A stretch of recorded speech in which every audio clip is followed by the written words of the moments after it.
The morning silence of Murphy's diner shattered when a leather-jacketed bully delivered a vicious kick to a quiet father's chest. Never knowing the calm man in the worn military jacket was a Delta Force legend whose tattoo marked him as one of the deadliest operators alive. What happened next left everyone speechless. Subscribe to see how this unfolds and comment where you're watching from.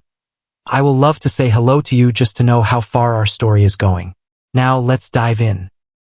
The autumn sun filtered through the grimy windows of Murphy's diner in Trenton, New Jersey, casting long shadows across the black and white checkered floor. The familiar sounds of clinking silverware and quiet conversation filled the air as the morning crowd settled into their routines. In a corner booth beneath the warm glow of vintage pendant lights, Silas Thorne sat with his 7-year-old daughter, Ava.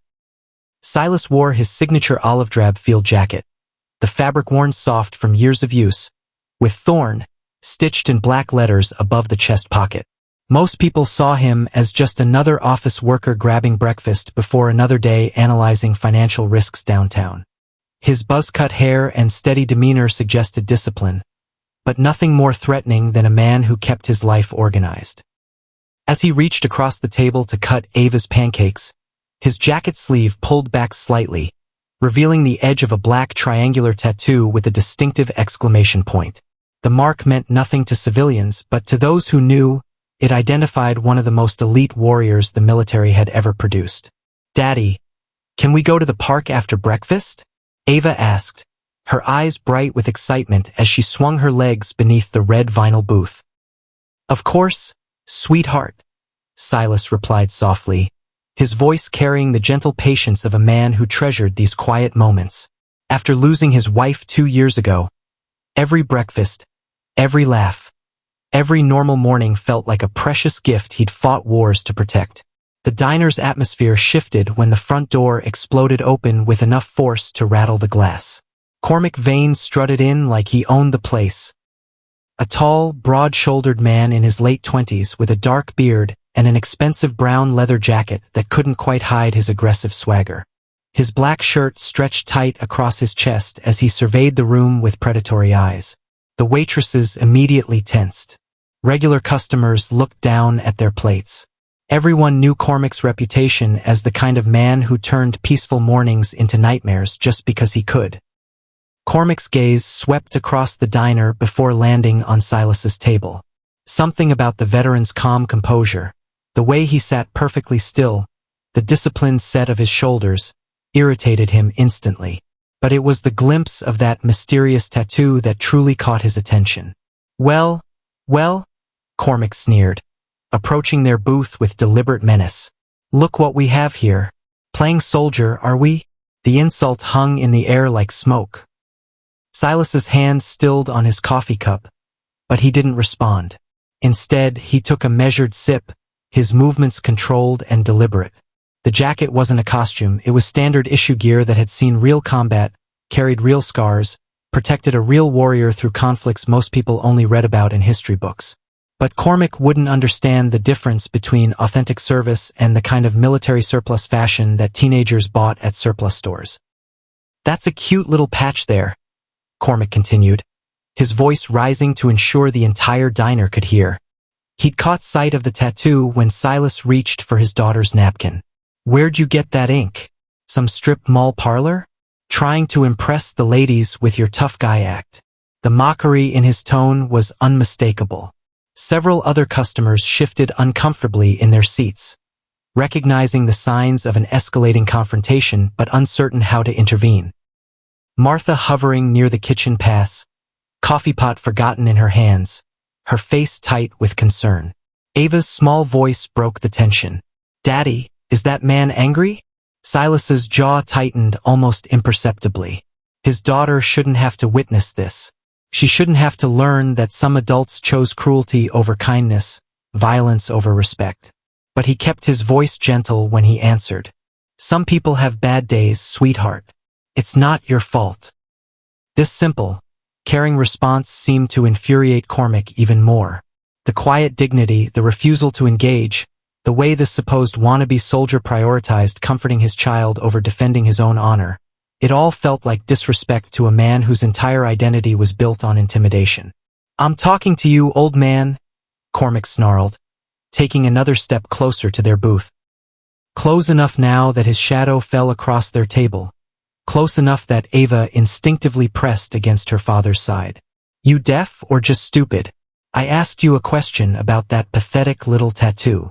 The proximity triggered something primal in Silas's nervous system. Years of training kicked in automatically, threat assessment, defensive positioning, exit routes all cataloged in milliseconds. But he forced himself to remain calm, to project the same gentle authority he used during Ava's nightmares. Please, he said quietly, his voice steady as granite. We're just trying to have breakfast. There's no need for this. But Cormac had already decided this quiet man needed to be taught a lesson. The respectful tone, the attempt at de-escalation, the way he shielded his daughter, it all looked like weakness to someone who'd never understood the difference between strength and brutality. No need, Cormac laughed, the sound harsh and mocking. There's every need, soldier boy. See, I don't like pretenders. I don't like people who dress up and play games, acting like there's something special. He moved even closer, now looming directly over their booth, his presence invasive and threatening. Ava whimpered softly, and Silas felt something cold and dangerous stir in his chest.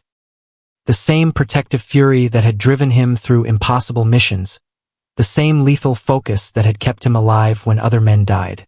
Step back, Silas said, his tone carrying a new edge that made the nearby customers look up from their plates. It wasn't loud, wasn't aggressive, but something in the quality of his voice suggested that continuing this confrontation might not be wise. Cormac either didn't recognize the warning or chose to ignore it. Instead, he leaned down until his face was inches from Ava's, his beer-scented breath washing over their table. What about you, little girl? He sneered. Think your daddy's a real tough guy? Think that pretty tattoo makes him special? That was the line. The moment Cormac targeted Ava directly, something fundamental shifted in Silas's demeanor.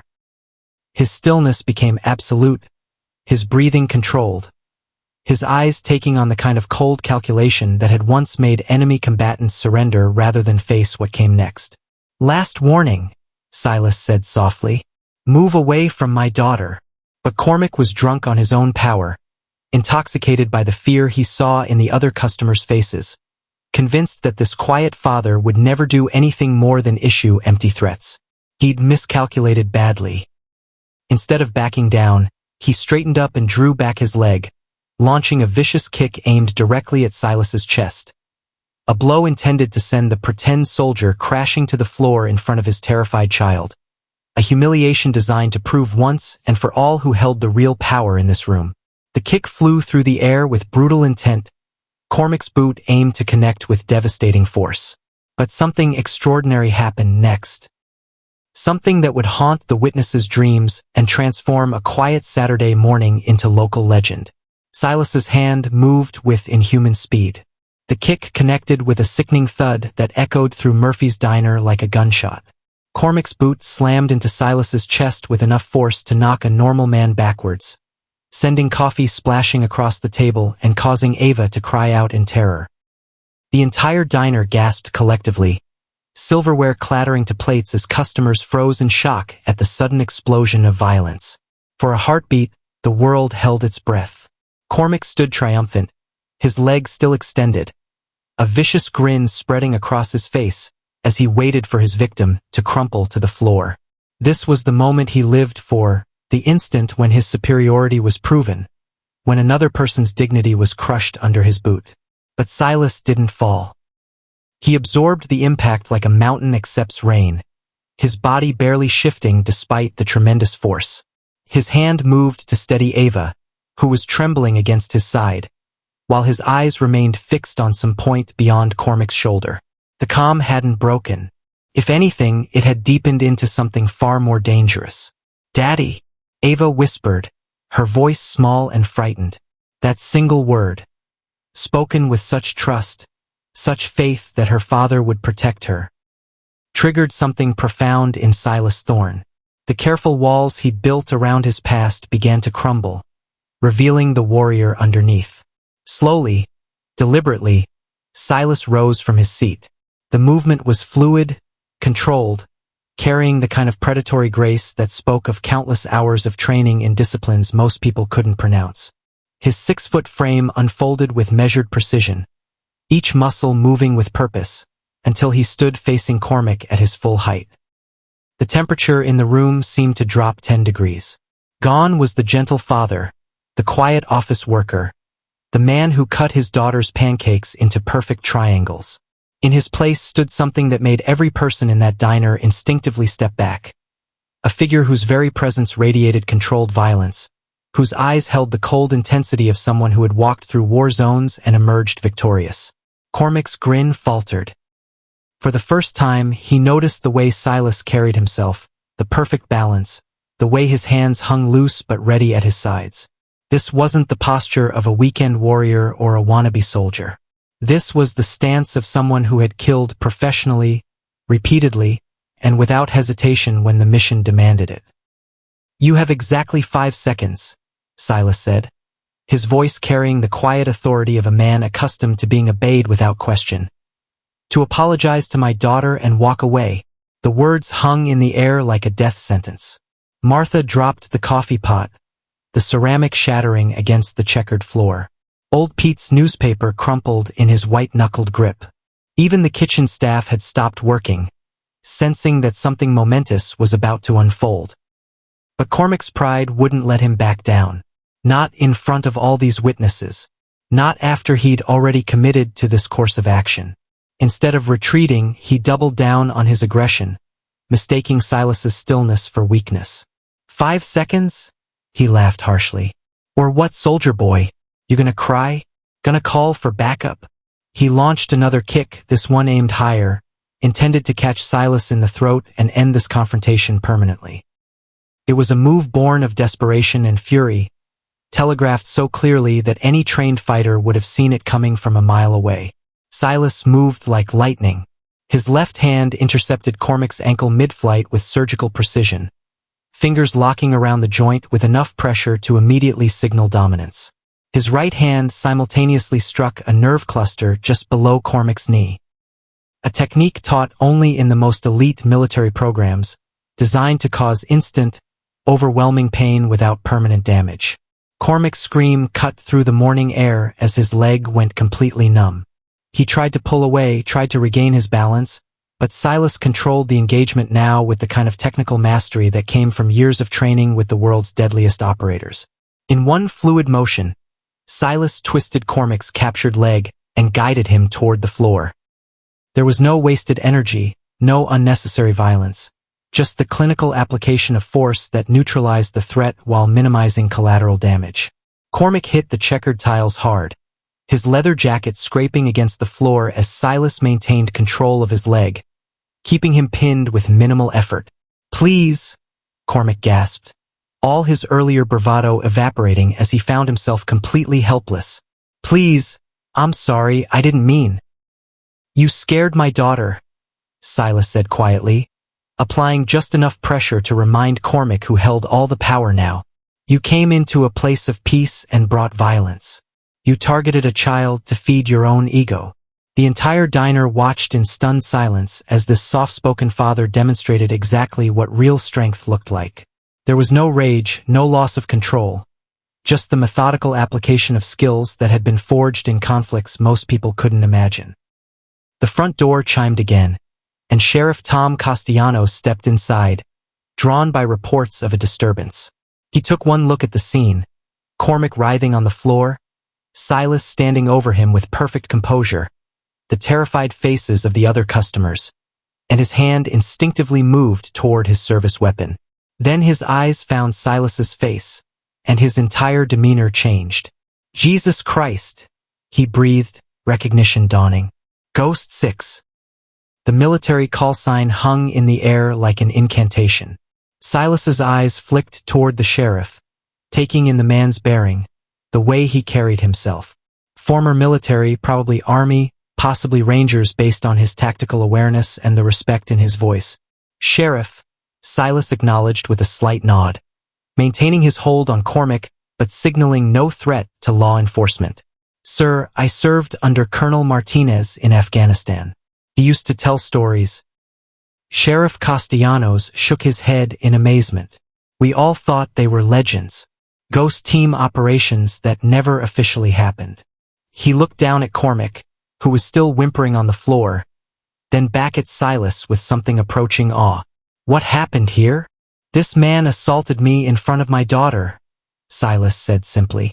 I responded with appropriate force. The sheriff's training kicked in. He surveyed the scene professionally. The overturned coffee, Ava's tear-stained face, the witnesses all nodding their agreement with Silas's version of events. Then he looked at Cormac, who had terrorized this community for months without consequence, and made his decision. Cormac Vane, he said formally, producing handcuffs from his belt. You're under arrest for assault. You have the right to remain silent. As the sheriff took Cormac into custody, Silas finally released his grip and stepped back.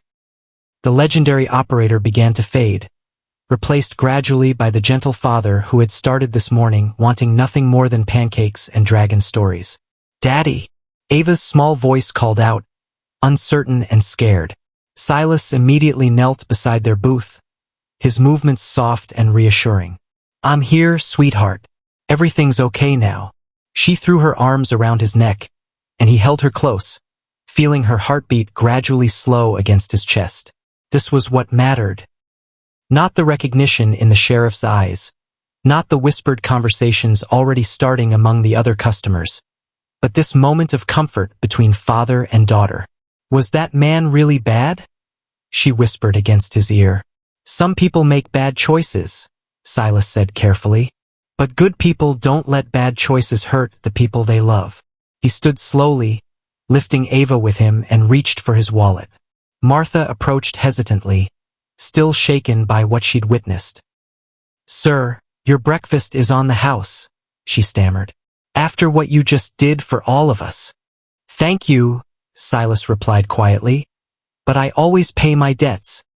He placed a 20 on the table, enough to cover their meal and a generous tip, and gathered Ava's jacket. As they prepared to leave, Sheriff Castellanos approached one final time.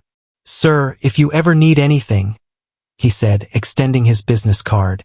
Anything at all. This community owes you. Silas accepted the card with a nod but said nothing. He had no interest in becoming a local hero or trading on his military service for special treatment. He was just a father who had protected his daughter, nothing more. As they walked toward the door, the entire diner watched in respectful silence. Word would spread quickly through this small New Jersey community. Not the sensationalized version that would grow with each telling, but the simple truth that real strength often wore the most unassuming faces. Outside, the autumn morning continued unchanged. Cars passed by, joggers followed their usual routes, and life proceeded as if the world hadn't just witnessed a legend step out of the shadows. Ava tugged on his jacket as they walked toward their car. Daddy, are we still going to the park to look for dragons? Silas smiled, the tension finally leaving his shoulders. Of course we are, sweetheart. We have some very important wishes to make. Behind them, Murphy's diner slowly returned to normal, but the story of the quiet man in the worn military jacket would become part of local folklore. And somewhere in the back of their minds, every person who witnessed that morning carried the same profound lesson. True power doesn't announce itself with swagger and threats. It sits quietly in corner booths, cutting pancakes for small children, and only emerges when innocence needs protection. Subscribe to see how this unfolds and comment where you're watching from. I will love to say hello to you just to know how far our story is going.